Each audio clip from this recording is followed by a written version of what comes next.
Hello दोस्तों, राधे राधे। स्वागत है आपका मेरे फिर से नए ब्लॉग में। तो कैसे हो आप सभी? उम्मीद करती हूँ कि आप सभी एकदम बढ़िया होंगे, स्वस्थ होंगे, मस्त होंगे।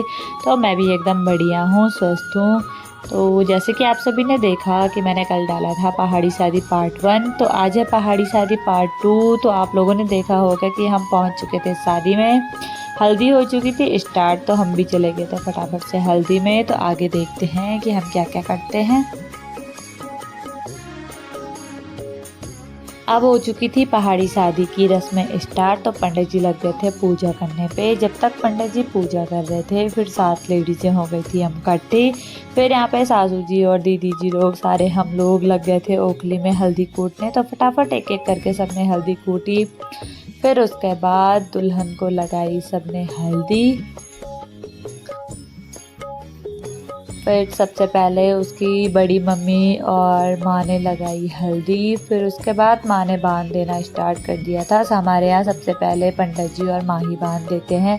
फिर उसके बाद सासू जी आ गए थे, फिर मैं, फिर एक एक करके जितने भी लोग गांव से या फिर रिश्तेदार वगैरह आ रखे थे, सबने एक एक करके हल्दी लगाई। तो यहाँ पे ननद जी चुपचाप से बैठे थे, तो मैं उनको हंसाने की कोशिश कर रही थी। मैं बोल रही थी कि कैमरे में देख के हंसो, तब फोटो अच्छी आएंगी। तो फिर इन्होंने थोड़ा सा स्माइल किया। फिर एक एक करके सब बांध देंगे। उसके बाद देखते हैं आगे क्या होता है।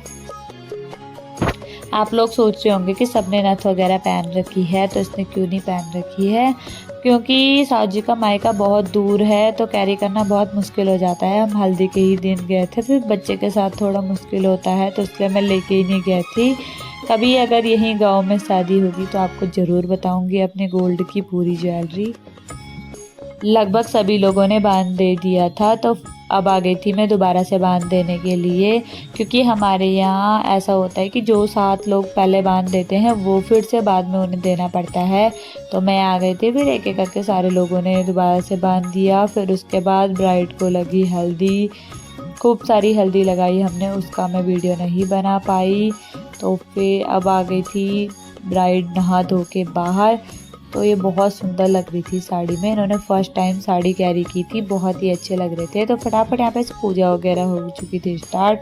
तो अब आरती वगैरह भी हो गई थी। तो अब आ गए थे अंदर, तो अंदर भी थोड़ा बहुत पूजा हुई। फिर जैसे ही मैं बाहर आई तब तक देखा कि पकोड़े बनने स्टार्ट हो गए थे। फिर फटाफट इन लोगों ने पकोड़े बनाए, फिर उनको रोटी भी बनानी थी। तो जब तक ये लोग ये चीज़ें कंप्लीट करते हैं तब तक मैं कुछ और काम कर लेती हूँ।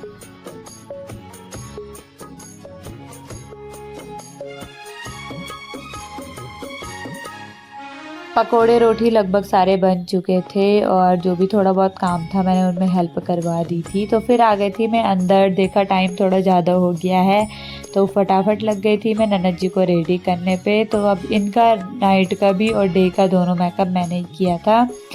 आजकल प्रैक्टिस नहीं हुई तो उतना अच्छा शायद नहीं हो पाया है। आप लोग कमेंट करके ज़रूर बताना कि मैंने कैसा मेकअप किया है। आजकल कई टाइम से मेरी प्रैक्टिस भी नहीं हुई, घर पे ही थी, क्योंकि बच्चे के साथ कहीं जाना होता भी नहीं है।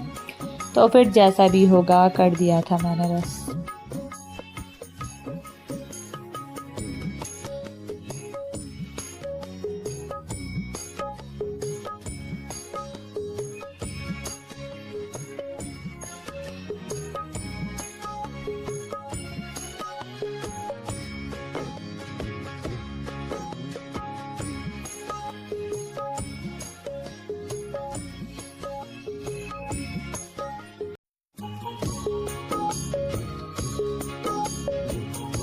अब लगभग सारा मेकअप हो गया था इनका डन। तो फटाफट से बनाई मैंने हेयर स्टाइल, मेहंदी लगाई। फिर उसके बाद चले गए थे ये सारे लोग डांस करने, फ़ोटो शूट हुआ। उस चीज़ का मैं वीडियो नहीं बना पाई। तो आज के लिए इतना ही। मिलते हैं आपको नेक्स्ट पार्ट में। राधे राधे।